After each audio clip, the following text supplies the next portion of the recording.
Ready Player 2. Después de ganar la competición de Holiday, estuve desconectado 9 días seguidos, un nuevo récord personal.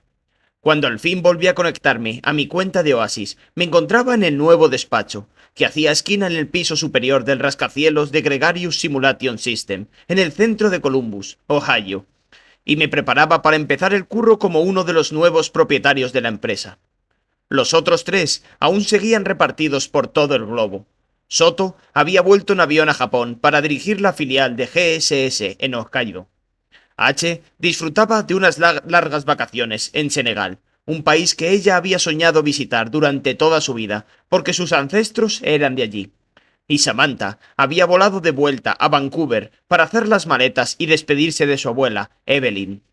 Tardaría unos 4 días más en llegar a Columbus, lo que a mí me parecía una eternidad. Necesitaba distraerme hasta su regreso, por lo que decidí volver a conectarme a Oasis y probar más de esas habilidades de superusuario que tenía ahora mi avatar. Subí a mi nuevo equipo de inmersión de última generación, de Awasa Oir 9400. Me puse el visor y los guantes ápticos y arranqué la secuencia de inicio de sesión. Mi avatar reapareció en el último lugar en el que me había desconectado, el planeta Citonia, de pie por fuera de las puertas del castillo de Anorak. Tal y como había previsto, había miles de avatares reunidos en el lugar, esperando pacientemente a que yo apareciese. Según los titulares de los canales de noticias, algunos llevaban acampados por allí toda la semana, desde el momento en el que los había resucitado después de la batalla épica contra los Sixer. Mi primera acción oficial como uno de los nuevos propietarios de GSS, unas pocas horas después de que terminase el enfrentamiento, fue autorizar a nuestros administradores para que restaurasen todos los objetos, créditos y niveles que esos heroicos usuarios habían perdido, así como sus avatares. En mi opinión, era lo mínimo que podíamos hacer para devolverles el favor por su ayuda. Y Samantha, H y Soto habían estado de acuerdo. Era la primera decisión que habíamos tomado como nuevos copropietarios de la empresa. Los avatares que había repartidos por el lugar empezaron a correr hacia mí tan pronto como me vieron, cerrándome el paso en todas direcciones a la vez. Para evitar que me aplastasen, me teletransporté dentro del castillo, en el estudio de Anorak, una estancia ubicada en la torre más alta y a la que yo solo podía acceder, gracias a la túnica de Anorak que ahora llevaba puesta. El atuendo negro, obsidiana, dotaba a mi avatar de poderes similares a los de un dios, los mismos que poseía el avatar de Holiday en el pasado. Eché un vistazo por el estudio desordenado. Era el mismo lugar en el que hacía más de una semana Anorak me había declarado ganador de la competición de Holiday y cambiado mi vida para siempre. Posé la mirada en el cuadro de un dragón negro que había colgado de la pared. Debajo de él había un pedestal de vidrio ornamentado, y encima de este un cáliz con joyas incrustadas. Dentro del cáliz se encontraba el objeto que había pasado buscando tantos años, el huevo de Pascua de Holiday. Me acerqué para admirarlo, y justo en ese momento me di cuenta de algo extraño. Una inscripción en la superficie prístina del huevo. Una que sin duda no había estado allí la última vez que lo había visto, 9 días antes. Yo era el único avatar que podía entrar en esa estancia, por lo que era imposible que nadie le hubiese hecho nada al huevo. Solo existía una manera de que esa inscripción hubiese llegado allí. El propio Holiday debía de haberla programado para aparecer en la superficie. Podría haber aparecido justo después de que Anorak me diese su túnica. Quizá yo estaba demasiado distraído como para haberme dado cuenta. Me incliné para leer la inscripción. GSS, 13º piso, caja fuerte, número 42/867539. Noté en los oídos cómo empezaba a acelerárseme el pulso, me desconecté de inmediato de Oasis, y me bajé a duras penas del equipo de inmersión. Después salí a toda prisa de mi nuevo despacho, corrí por el pasillo y entré en el primer ascensor en abrirse. La media docena de empleados de GSS que había en el interior evitaron el contacto visual directo conmigo. Me imaginé que era lo que pensaban. Este es el nuevo jefe, igual de rarito que el anterior. Los saludé con un educado gesto de cabeza y pulsé el botón 13. Según el mapa interactivo del edificio que tenía en el teléfono, el 13º piso era el lugar en el que se encontraban los archivos de GSS. Holiday los había almacenado en ese piso, cómo no. En uno de sus programas de televisión favoritos, Max Headroom, el laboratorio del Departamento de Investigación y Desarrollo de Network 23, se encontraba en el 13º piso. Y Nivel 13 también era el título de una antigua película de ciencia ficción que se lanzó en 1999, a rebufo de Matrix y Exien Z. Cuando salí del ascensor, los guardias armados de la oficina de seguridad me indicaron que me acercase. Uno de ellos me escaneó las retinas para verificar mi identidad, una mera formalidad, y luego me guió pasada la oficina, a través de una serie de puertas blindadas hasta un laberinto de pasillos iluminados. Terminamos por llegar a una estancia enorme cuyas paredes estaban alineadas con una gran cantidad de puertas numeradas que parecían dar a unas grandes cajas fuertes, cada una de ellas con un número grabado por fuera. Le di las gracias al guardia y le comenté que podía marcharse mientras yo le echaba un ojo a una de las puertas. Allí estaba, la número 42, otro de los chistes de Holiday, sin duda. Según una de sus novelas favoritas, Guía del autoestopista galáctico, el número 42 era la respuesta definitiva a la vida, el universo y todo lo demás. Me quedé allí quieto, durante unos pocos segundos en los que tuve que acordarme de respirar. Después tecleé la combinación de 7 dígitos de la inscripción del huevo en el panel que había junto a la puerta de la caja fuerte.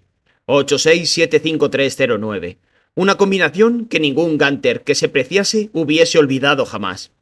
Jenny, I've got your number. I need to pay to mine. La cerradura se abrió con un ruido sordo y la puerta empezó a moverse para dejar a la vista el interior cúbico de la caja fuerte, donde se encontraba un huevo plateado enorme. Tenía un aspecto idéntico al huevo virtual del estudio de Anorak, a diferencia de que éste no tenía inscripción alguna en la superficie. Me saqué las sudorosas palmas de las manos en los muslos. No quería que se me cayese al suelo.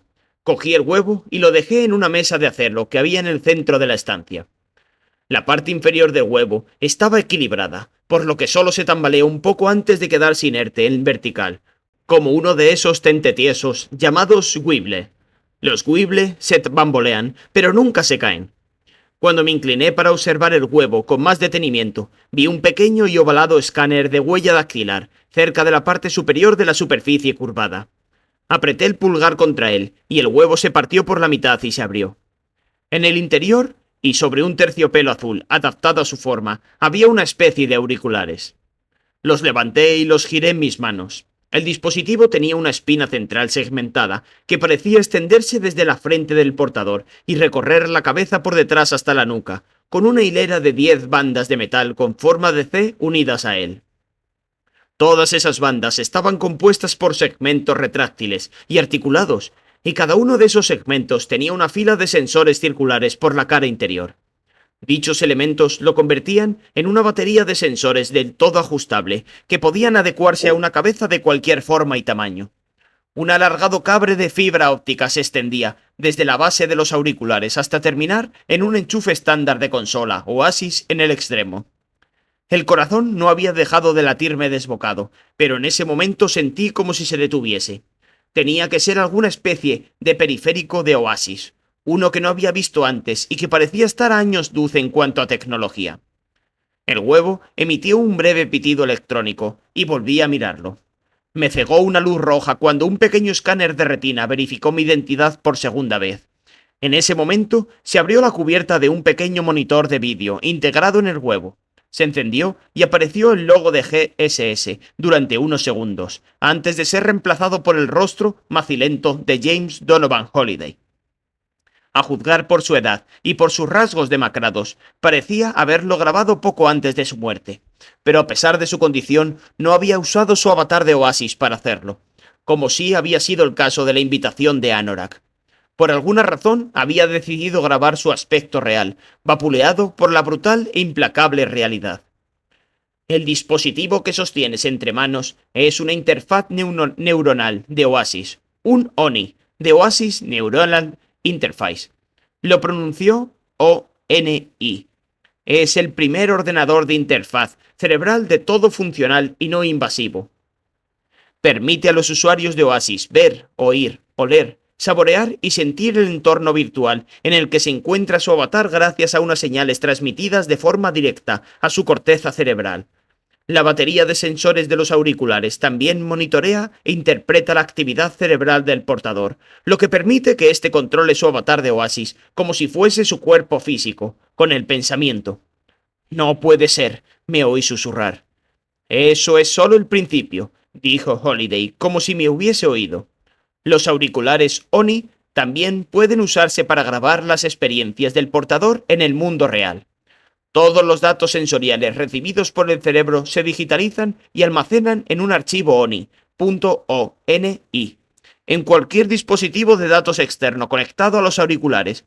Cuando ese archivo se sube a Oasis, la experiencia al completo puede reproducirse y volver a ser experimentada por la persona que lo grabó o cualquier otro usuario de ONI con el que haya decidido compartir el archivo. Holiday le dedicó una ligera sonrisa. En otras palabras, el ONI te permite revivir situaciones de las vidas de otras personas, ver el mundo a través de sus ojos, oír a través de sus oídos, olerlo a través de su nariz, saborearlo a través de su lengua y sentirlo a través de su piel. Holiday asintió a la cámara con un gesto prosaico. El ONI es la herramienta de comunicación más potente que los humanos hayan inventado jamás. También creo que probablemente sea la última que necesitemos inventar. Se tocó el centro de la frente. Ahora podemos conectarnos directamente al coco de los demás. Oí las palabras, pero fui incapaz de procesarlas. ¿Holiday hablaba en serio? Quizá ya estaba delirando cuando grabó el vídeo. Tal vez había ido perdiendo el contacto con la realidad a medida que la enfermedad entraba en su última etapa. La tecnología que acababa de describir seguía siendo pasto de la ciencia ficción. Sí, era cierto de que millones de personas con discapacidad física usaban interfaz neuronales todos los días para ver, oír o mover extremidades paralizadas. Pero esos milagros médicos solo podían conseguirse abriendo un agujero en el cráneo del paciente y metiéndole implantes y electrodos en el cerebro. La idea de unos auriculares con interfaz neuronal que te permitiesen grabar, reproducir o simular la experiencia sensorial completa de un ser humano había aparecido en varias de las novelas, series de televisión y películas favoritas de Holiday. Por ejemplo, los SimStim, la tecnología de estimulación simulada que William Gibson había imaginado en Neuromante, y también había una tecnología de grabación de experiencias similar en proyectos Brainstorm y Días Extraños, dos de las películas favoritas de Holiday. Si el ONI era capaz de hacer todo lo que afirmaba Holiday, eso significaba que había vuelto a conseguir lo imposible. Había vuelto a convertir la ciencia ficción en ciencia real solo con su fuerza de voluntad y su inteligencia, y sin tener mucho en cuenta las consecuencias que algo así podían llegar a tener a largo plazo. También me cuestioné el nombre que Holiday le había puesto al invento. Había visto anime suficiente como para saber que Oni también era la palabra japonesa para designar a un demonio gigante y cornudo de las profundidades del infierno. El programa del Oni y la documentación ya se te han enviado por correo electrónico a tu cuenta privada de Oasis, continuó Holiday, además de unos planos completos de los auriculares y los archivos de impresión 3D necesarios para reproducirlos. Holiday hizo una pausa y se quedó mirando a la cámara un momento antes de continuar. Cuando hayas probado el ONI, creo que te darás cuenta, al igual que me pasó a mí, de que es un invento que tiene la capacidad de alterar de forma drástica la naturaleza de la existencia humana. Creo que podría llegar a ayudar a la humanidad, pero también empeorar mucho las cosas. Todo dependerá del momento, supongo. Es por eso que lo dejo su destino en tus manos, heredero. Serás tú quien decida cuándo entregárselo al mundo, o si la humanidad está lista en algún momento para una tecnología así. El cuerpo frágil de Holiday tuvo un acceso de tos. Después respiró a duras penas y habló por última vez. «Tómate todo el tiempo que necesites para decidirlo», dijo, «y no dejes que nadie te meta prisa. Una vez se haya abierto la caja de Pandora, no habrá forma de volver a cerrarla. Pero elige sabiamente». Se despidió de la cámara con un breve gesto de la mano. La grabación terminó y aparecieron en el monitor las palabras «mensaje de vídeo borrado», antes de que se apagase solo. Me quedé allí, inerte durante un buen rato. ¿Podría ser alguna especie de inocentada póstuma? Porque la alternativa no parecía tener sentido alguno. Si era cierto que el OVNI podía hacer todo lo que acababa de decir Holiday, Entonces sería de verdad la herramienta de comunicación más potente jamás inventada. ¿Por qué mantenerla en secreto? ¿Por qué no plantearla y liberarla a todo el mundo? Bajé la vista hacia los auriculares que tenía entre las manos. Llevaban guardados en esa caja fuerte desde hacía 8 años, esperando pacientemente a que yo los encontrase. Y ahora que lo había hecho, solo podía hacer una cosa. Volví a meterlos en el huevo, me di la vuelta y los saqué de la estancia. Mi idea era volver al ascensor con paso tranquilo y circunspecto. Pero mi autocontrol se evaporó en segundos y empecé a correr tan rápido como me permitían las piernas. Los empleados que me encontré por el camino mientras subía a toda prisa por las escaleras se enfrentaron a la inviolable imagen de su jefe corriendo por los pasillos sagrados de Gregarious Simulation System, con los ojos inyectados en sangre y agarrando un huevo gigante y plateado entre los brazos. Cuando llegué a mi despacho, cerré la puerta, bajé las persianas y me senté en mi ordenador de sobremesa, listo para leer la documentación de Lonnie que Holiday me había enviado por correo electrónico. Me alegré de que Samantha no estuviese allí conmigo. No quería que me convenciese de no probar el Oni. Me temía que era lo que habría hecho, y de hacerlo sabía que iba a conseguir disuadirme. Había descubierto hacía poco tiempo que cuando estás coladito por alguien, esa persona puede llegar a convencerte de casi cualquier cosa. Tenía que aprovechar aquella oportunidad histórica. No hacerlo hubiese sido igual que perder la oportunidad de ser la primera persona que había caminado sobre la luna. Además, sabía que el simple hecho de usar el Oni no era algo peligroso de por sí. De haberlo sido, Holiday me lo hubiese advertido. Al fin y al cabo, acababa de ganar la competición para convertirme en su único heredero, y estaba seguro de que no quería que sufriese ningún daño. Eso era lo que no dejaba de repetirme mientras enchufaba los auriculares Sony en mi consola Oasis y me los colocaba con mucho cuidado en la cabeza. Las bandas telescópicas se retrajeron automáticamente para apretar con firmeza la batería de sensores y transmisores con el contorno singular de mi cráneo. Después, las junturas de metal se apretaron y el dispositivo con forma de araña se cerró por completo alrededor de mi cabeza para que las almohadillas no se moviesen ni se separasen mientras el aparato estaba conectado a mi cerebro. Según la documentación de Oni, quitar el aparato a la fuerza mientras estaba en funcionamiento podía provocar graves secuelas en el cerebro del portador o dejarlo en un coma permanente. Las bandas reforzadas con titanio servían para asegurarse de que no iba a ocurrir algo así. Ese pequeño detalle me resultó tranquilizador en lugar de inquietante. Conducir un coche también era arriesgado si no llevabas puesto el cinturón de seguridad. La documentación de Lonnie también dejaba claro que un apagón repentino podía llegar a causar daños en el cerebro del portador, razón por la que tenía una batería de emergencia integrada que alimentaba el dispositivo el tiempo necesario para completar una desconexión y despertar al usuario del estado de sueño inducido en el que se quedaba cuando usaba los auriculares. Es por eso por lo que no tenía nada de lo que preocuparme. Nada de nada. Solo tenía aferrada a la cabeza una araña de metal que estaba a punto de conectarse a mi cerebro. Me tumbé en el sillón de terciopelo azul que había en un rincón de mi despacho y me aseguré de que mi cuerpo se encontraba en una posición cómoda, como si fuese a dormir, tal y como decía en las instrucciones. Luego respiré hondo y lo encendí todo.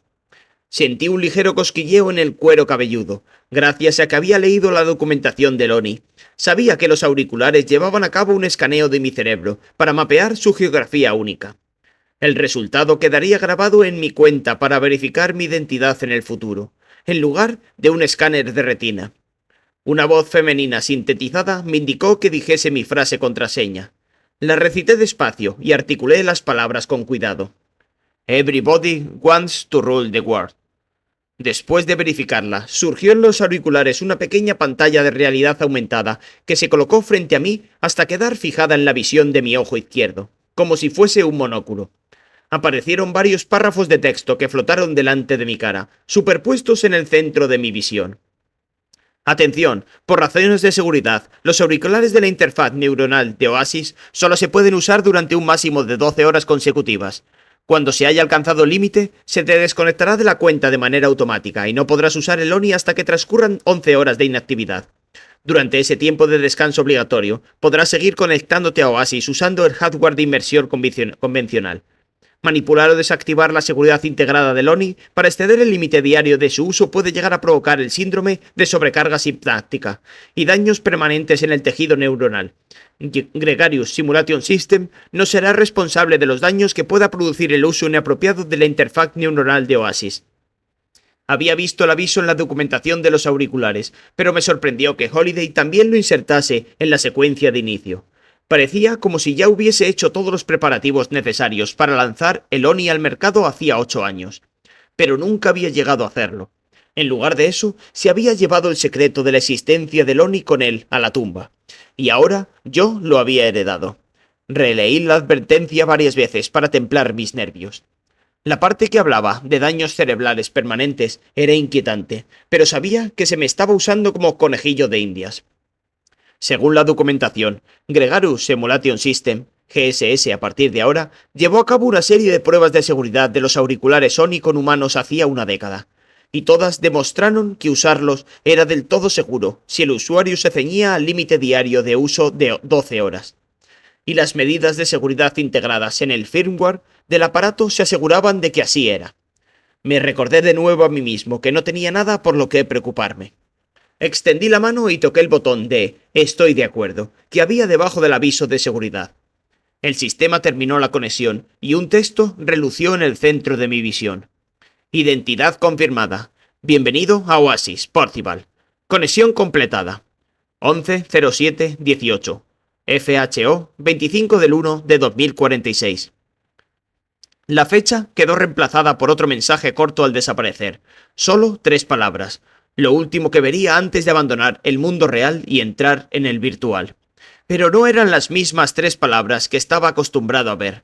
Tanto yo como el resto de los usuarios del ONI que se conectaran en un futuro verían el nuevo mensaje creado por Holiday para dar la bienvenida a los visitantes que usaran su nueva tecnología. Ready Player 2. Capítulo 0. Mi visión se oscureció durante unos instantes. Los auriculares ordenaron a mi cerebro que se sumiera a mi cuerpo en un inofensivo estado de somnolencia, mientras mi mente consciente quedaba activa dentro de lo que venía a ser un sueño lúcido controlado por un ordenador. Al cabo, Oasis se materializó poco a poco a mi alrededor, y me encontré de pie en el estudio de Anorak, el lugar en el que estaba antes de desconectarme la última vez. Todo tenía el mismo aspecto que antes, pero daba la impresión de ser de todo diferente. Yo estaba ahí de verdad, físicamente dentro de Oasis. Ya no sentía que estuviese usando un avatar. Ahora me sentía como si fuese ese mismo avatar. No llevaba visor en el rostro, ni sentía esa opresión y entumecimiento tenues que notaba siempre que llevaba un traje o guantes ápticos. Ni siquiera sentía los auriculares Sony, que llevaba mi cuerpo de verdad. El dispositivo no estaba allí cuando extendí la mano para rascarme la cabeza. Una ligera brisa sopló a través de la ventana abierta del estudio, y la sentí en la piel, la cara y el pelo. Noté los pies en el suelo de piedra, metidos dentro de las botas que llevaba mi avatar. Me di cuenta de que también era capaz de oler lo que había a mi alrededor. Respiré el rancio aroma de los antiguos libros de hechizos que cubrían las paredes, mezclado con el humo de las velas que ardían en la estancia. Me acerqué a una mesa de trabajo para tocarla. Noté las muescas en la madera al pasar los dedos por la superficie. Después vi un enorme cuenco lleno de fruta, uno que antes no se encontraba allí. Cogí una manzana y sentí en mi mano su peso y su suave firmeza. La apreté contra las 5 puntas de los dedos y dejé 5 pequeños cráteres llenos de pulpa en la piel de la fruta. Me sorprendió la perfección con la que se replicaban los estímulos sensoriales. Eran matices y sensaciones sutiles que nunca podrían haberse recreado o simulado con un par de guantes ápticos. Llevé la manzana a los labios de mi avatar, que ahora sentía como si fuesen míos, y le di un mordisco con lo que también parecían ser mis dientes. Sabía como una manzana de verdad. Era la más perfecta y deliciosa que me había comido jamás. Un usuario de Oasis siempre podía comer y beber cosas con su avatar, pero comer potenciadores en forma de comida y beber una poción de curación siempre habían sido pantomimas sin sentido que se hacían con los guantes ápticos. Nunca sentías nada en los labios, y definitivamente tampoco saboreabas nada con la lengua. Ahora, gracias a Loni, podía hacerlo, y lo hice. Empecé a probar el resto de las frutas del cuenco. La naranja, El plátano, las uvas y la papaya sabían igual de deliciosas cuando les di un mordisco a cada una. Sentí cómo me bajaban por el esófago hasta el estómago. Hasta noté cómo se me llenaba la panza. «¡Dios mío!», grité en la estancia vacía. «¡Esto es increíble, joder!». Pero las palabras se entremezclaron a causa de los pedazos de papaya que aún masticaba. Sentía el zumo derramándose por la barbilla. Me lo limpié con la manga y después empecé a correr por el estudio, emocionado y tocando superficies o objetos diferentes para ver lo que sentía. ¿Y qué sentí? Pues que todo parecía real. Eso es lo que sentí. Todo parecía real. Cuando mi entusiasmo inicial empezó a remitir, empecé a preguntarme si el Oni también simulaba el dolor. Si el dolor se sentía con la misma fidelidad con la que se saboreaba la fruta, iba a doler, y mucho. Para probar, me mordí un poco la lengua. Sentí la presión de cada uno de los dientes contra la superficie, y también los bultos de las papilas gustativas al raspar los incisivos contra ellas. Pero no noté dolor alguno. Sin importar lo fuerte que mordiese, como sospechaba, Holiday había puesto un sistema de seguridad para prevenir el dolor. Saqué una de mis pistolas blaster y me disparé en el pie derecho. Sufrí varios puntos de daño y sentí una ligera sacudida de dolor, pero se pareció más a un pellizcón fuerte que a un disparo. Se me escapó una risilla de emoción mientras volvía a enfundar el blaster. Después corrí unos metros hacia la ventana y me lancé por ella para volar como Superman. La túnica se me agitó al viento como si fuese una capa mientras salía despedido hacia las nubes. Sentí que volaba de verdad. En ese instante también sentí que todo era posible, y lo cierto es que ahora lo era. Era el paso definitivo, la evolución final e inevitable de los videojuegos y la realidad virtual. La simulación se había vuelto indistinguible de la vida real. Sabía que Samantha no iba a estar de acuerdo, pero estaba demasiado emocionado como para pararme a pensar en ello. Quería más, y el Oni tenía muchas más cosas en la recámara para mí, muchísimas. Volé de vuelta al estudio de Anorak y continué experimentando con las capacidades del Oni. En ese momento descubrí un nuevo menú desplegable en la pantalla de datos de mi avatar, uno que se llamaba Oni. Al seleccionarlo, vi una lista con decenas de archivos grandes que ya se habían descargado a mi cuenta. Todos tenían la extensión .oni y nombres simples y provocativos como carreras, surf, paracaidismo o combate de kung fu. Elegí surf, y de repente me encontré a lomos de una tabla y surfeando en la pared de una ola gigante que estaba a punto de romper en la costa de una isla tropical. Pero cuando intenté moverme conscientemente para mantener el equilibrio, me di cuenta de que no podía hacerlo. Era una experiencia pasiva. Solo tenía que dejarme llevar. En cierta manera, también era una sensación diferente a la que acababa de experimentar en el estudio de Anorak. Mientras que la anterior había sido tranquila y precisa, esta era más intensa, pero también estremecedora y discordante. Me miré el cuerpo y descubrí que ya no era Parcival, sino otra persona. Era alguien más pequeño, esbelto, con la piel oscura y con mechones de pelo largo y negro que se agitaban frente a su rostro. Llevaba un bikini y tenía pechos.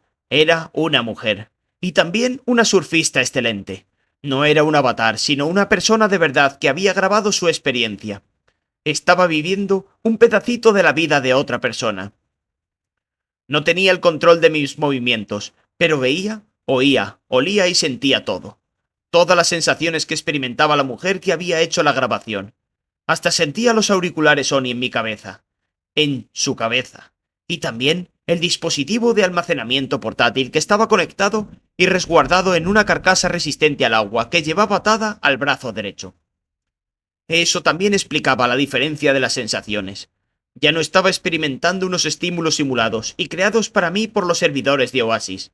Lo que sentía en ese momento era el mundo real, tal y como lo habían sentido el cuerpo de la surfista, segundo a segundo y a través de sus hipnosis. Eran datos neuronales en bruto de un cerebro que no era el mío. El vídeo de experiencia terminó al romper la ola unos segundos después, y volví a encontrarme en la piel de mi avatar, de pie en el estudio de Anorak. Abrí el siguiente vídeo, y luego el siguiente. Conduje un coche de carreras, hice paracaidismo, luché con técnicas de kung fu, buceé en aguas profundas y monté a caballo, todo en solo media hora. Reproduje todos los archivos .oni de la lista. uno detrás del otro. Fui de un lugar a otro, de uno a otro cuerpo y de una a otra experiencia. Me detuve cuando llegué a una serie de archivos con nombres como sexohm.oni, sexomm.oni y sexo-no-binario.oni. No estaba listo para esa clase de cosas. Estaba locamente enamorado de verdad de Samantha y emocionado por haber perdido la virginidad con ella unos días antes. No quería serle infiel. Llegué a la conclusión de que engañarla era engañarla, ya fuese en la vida real o de cualquier otra manera. Me desconecté de Oasis y volví a controlar mi cuerpo. El proceso tardó unos minutos. Después me quité los auriculares Oni y abrí los ojos. Eché un vistazo por mi despacho. Miré el reloj. Llevaba conectado 1 hora, que era más o menos lo que esperaba. Aferré los reposabrazos de la silla y después me llevé las manos a la cara. La realidad no parecía mucho más real que la experiencia que acababa de tener en Oasis. Mis sentimientos eran incapaces de distinguir entre ambas sensaciones. Holiday tenía razón. El Oni iba a cambiar el mundo. ¿Cómo cojones había conseguido Holiday hacer algo así? ¿Cómo había inventado en secreto un dispositivo tan complejo? El hardware ni siquiera era su especialidad. La respuesta se encontraba en la documentación que me había enviado. Leí el resto y descubrí que Holiday llevaba trabajando en el ONI desde hacía más de 25 años, con un laboratorio lleno de neurocientíficos que ocultaban en secreto a plena vista. Unos meses después de que GSS lanzara Oasis, Holiday creó en la empresa una división de I+D llamada Laboratorio de Investigación para la Accesibilidad. Aparentemente, su cometido era crear una línea de hardware neuroprotésico que permitiese a las personas con discapacidades físicas graves usar Oasis con más facilidad. Holiday contrató a las mentes más brillantes del campo de la neurociencia para trabajar en el IA y les dio la financiación necesaria para llevar a cabo la investigación. El trabajo que realizó el IA durante las décadas siguientes no se ocultó.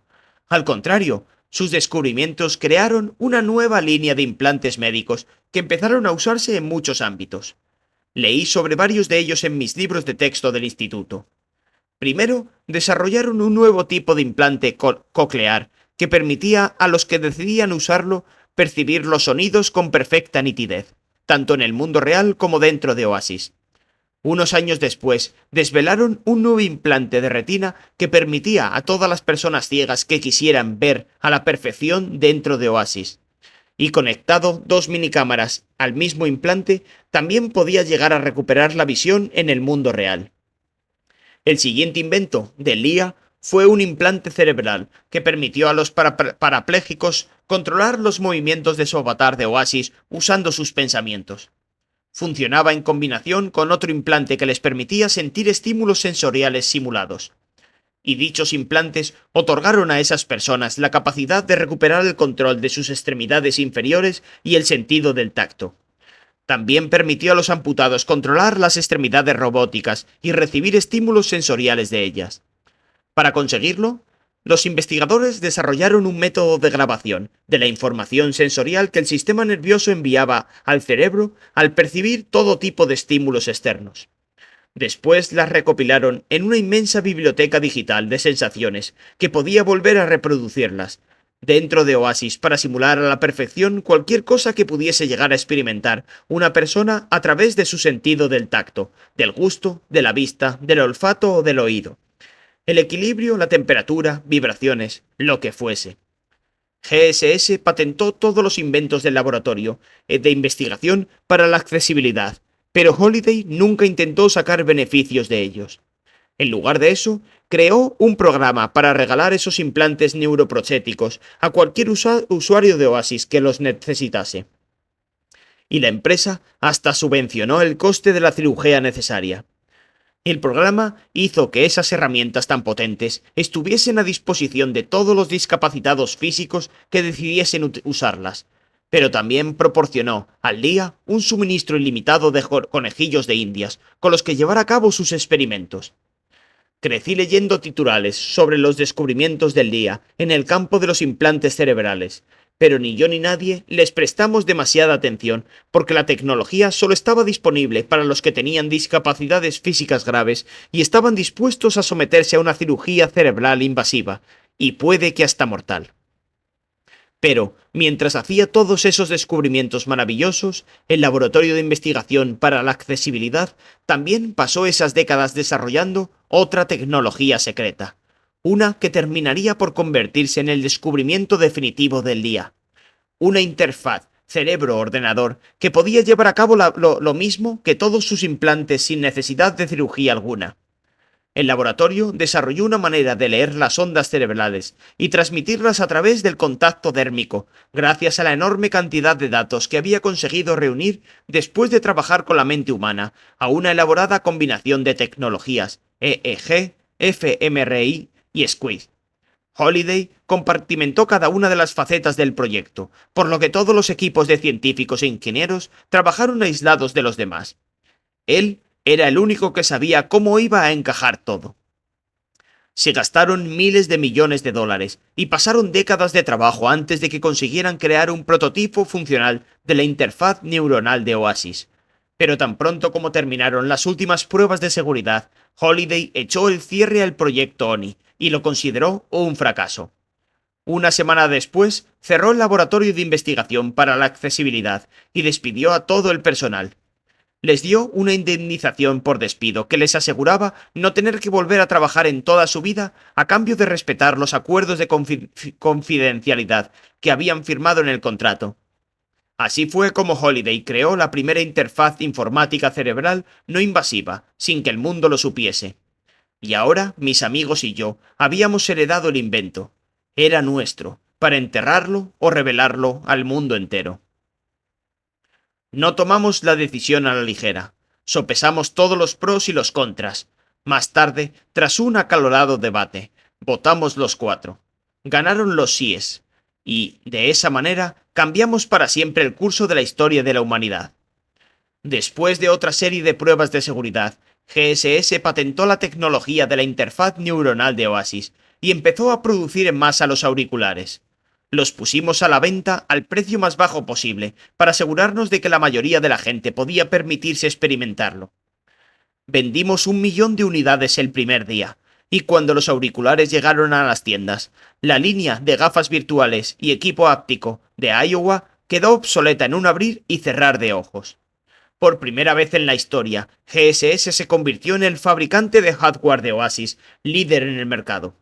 Y cuando las capacidades del ONI empezaron a ser más conocidas gracias a la boca a boca, las ventas se incrementaron de manera exponencial. Y unos días después ocurrió el acontecimiento que puso en marcha toda esta historia. Unos segundos después de que los servidores de Oasis alcanzasen 7.777.777 usuarios simultáneos, apareció un mensaje en la página web abandonada de Holliday, el lugar en el que antes se encontraba el marcador del concurso. Los 7 fragmentos del alma de la sirena.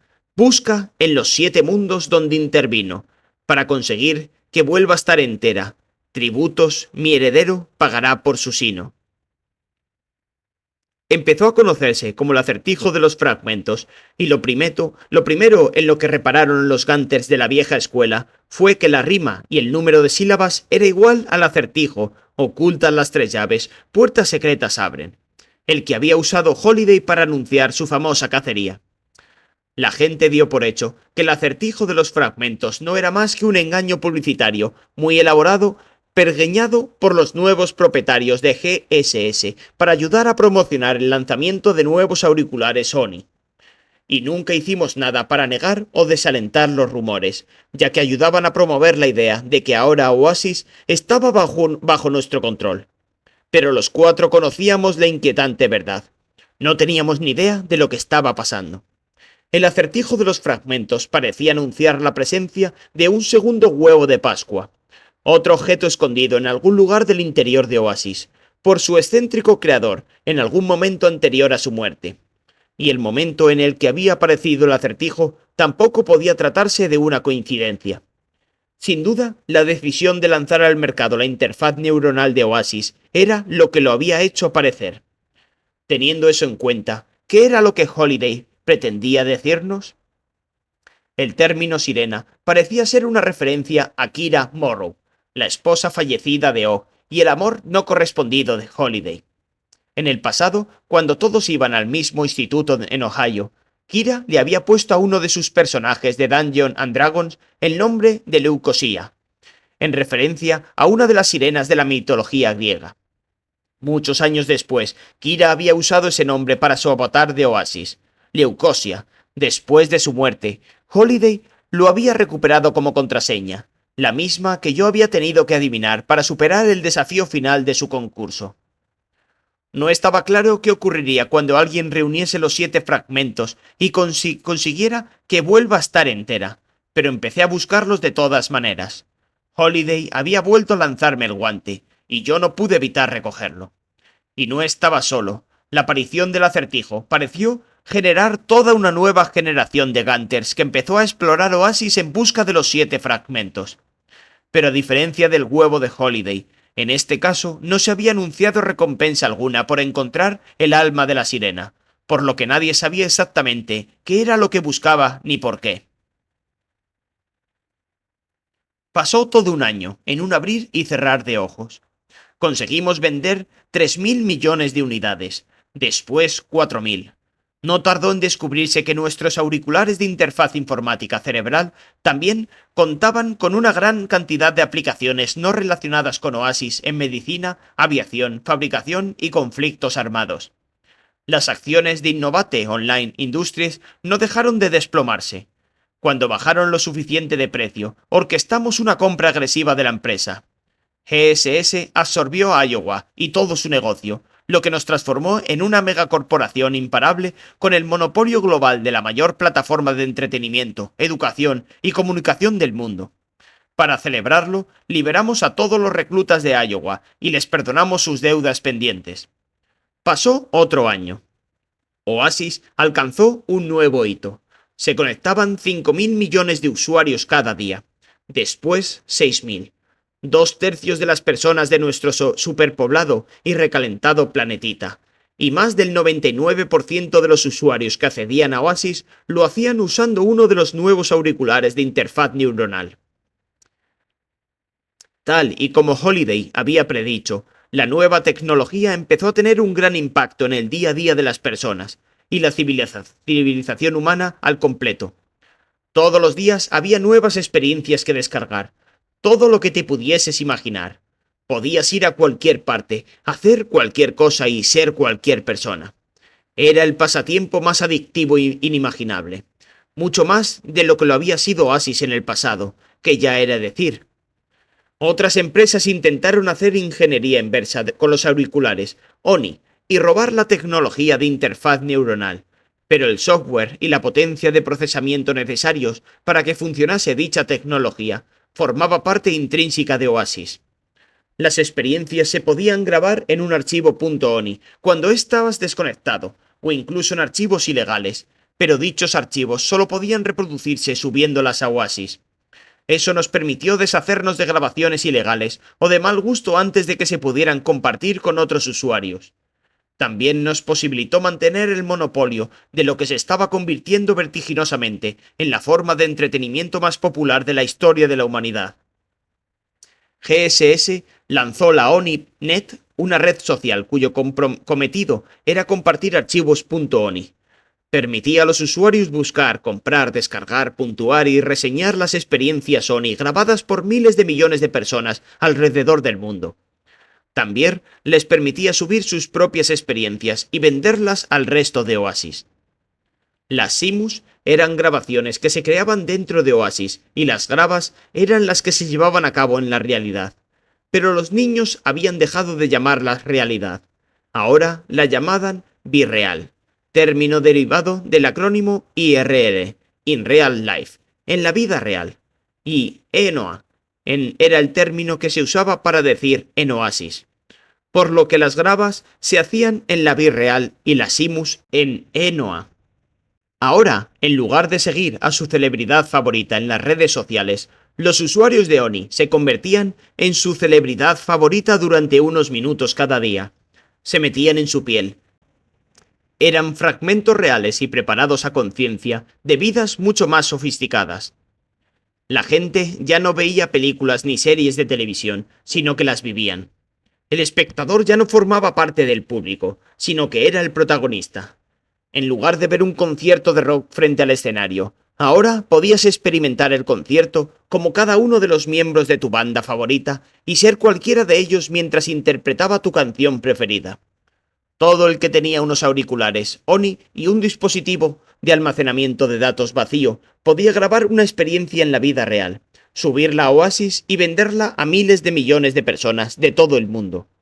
Ganabas dinero por cada descarga, y GSS solo se quedaba con un 20% por haberlo hecho posible. Si uno de tus vídeos se hacía viral, los beneficios podían hacerte rico de la noche a la mañana. Las estrellas de cine, del rock, del porno y del streaming se afanaron por aprovecharse de esta nueva fuente de ingresos. Por menos de lo que costaba un Late helado, podías experimentar con seguridad cualquier cosa que estuviese a disposición de los demás. Podías consumir cualquier droga, comer cualquier comida, practicar cualquier tipo de sexo, y todo sin preocuparte de la adicción, de las calorías o de las consecuencias. Podías revivir experiencias reales sin censurar o jugar aventuras guionizadas interactivas dentro de Oasis, y gracias al ONI parecían del todo reales. El ONI hizo que la vida de las personas pobres de todo el mundo fuese mucho más llevadera y disfrutable. A la gente no le importaba sobrevivir a base de algas deshidratadas y proteína de soja si luego podía conectarse al ONI.net y descargar un delicioso menú de 5 platos en cualquier momento.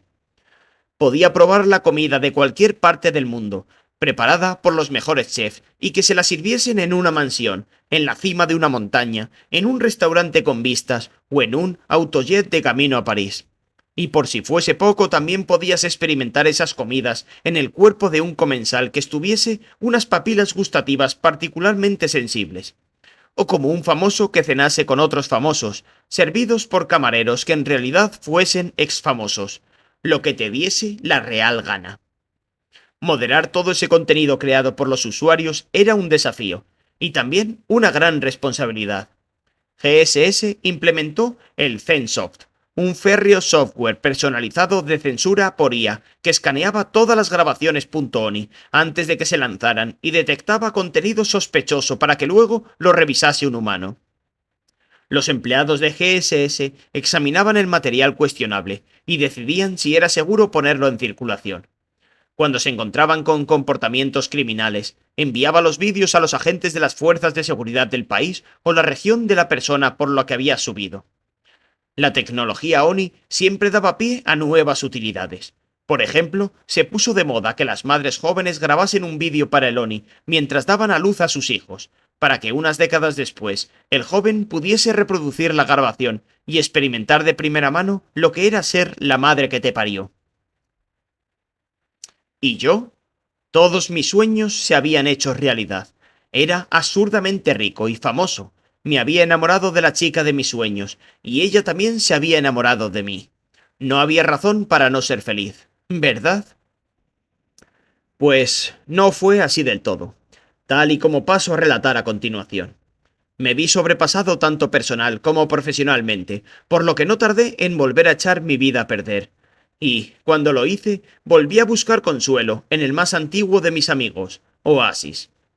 Ya había hecho frente a la edición de Oasis antes del lanzamiento de ONI, pero conectarme ahora a la simulación era como inyectarse heroína mejorada químicamente. No tardé en volver a convertirme en adicto. Cuando no estaba reproduciendo grabaciones ONI, me dedicaba a buscar en la ONINet y añadirlas a la cola de mi lista de reproducción. Mientras, no dejé de buscar los 7 fragmentos del alma de la sirena. Podía teletransportarme a cualquier lugar de Oasis, comprar cualquier cosa y matar a cualquiera que se interpusiese en mi camino, pero no fui capaz de progresar en la búsqueda, y no entendía la razón. Al fin, con una mezcla de repulsa e indignación, ofrecí $1.000 millones a quienquiera que me diese información sobre cómo localizar la ubicación de solo uno de los 7 fragmentos. Anuncié la recompensa con un corto muy bien hecho que grabé con invitación de Anorak en mente. Esperé que pareciese un curioso homenaje al concurso de Holiday, en lugar de una petición de ayuda desesperada. Y al parecer funcionó. La cacería del fragmento del $1.000.000 causó mucha agitación dentro de Oasis. El número de Gunters que lo buscaban se cuadruplicó de la noche a la mañana, pero ninguno consiguió mi recompensa. Durante un breve espacio de tiempo, los jóvenes idealistas cazadores de fragmentos empezaron a llamarse Fracters, para diferenciarse de sus homólogos mayores, pero cambiaron de idea cuando todo el mundo empezó a llamarlos Frustraters, y terminaron por volver a llamarse Gunters. Era un apodo que aún les iba como anillo al dedo. Los 7 fragmentos eran huevo de Pascuad que Holiday había escondido y que ellos tenían que cazar. Pasó otro año, y, unas pocas semanas después del tercer aniversario del lanzamiento de Oni, por fin pasó algo. Un joven Gunter, con iniciativa, me llevó hasta el primer fragmento. Y, cuando lo cogí, puse en marcha una serie de acontecimientos que darían un vuelco al destino de la especie humana. Como uno de los testigos de esos acontecimientos históricos, me he sentido obligado a dar mi visión de los hechos, tal y como ocurrieron para mí, para que las generaciones futuras, si es que las hay, los tengan a su disposición cuando decidan juzgar mis acciones.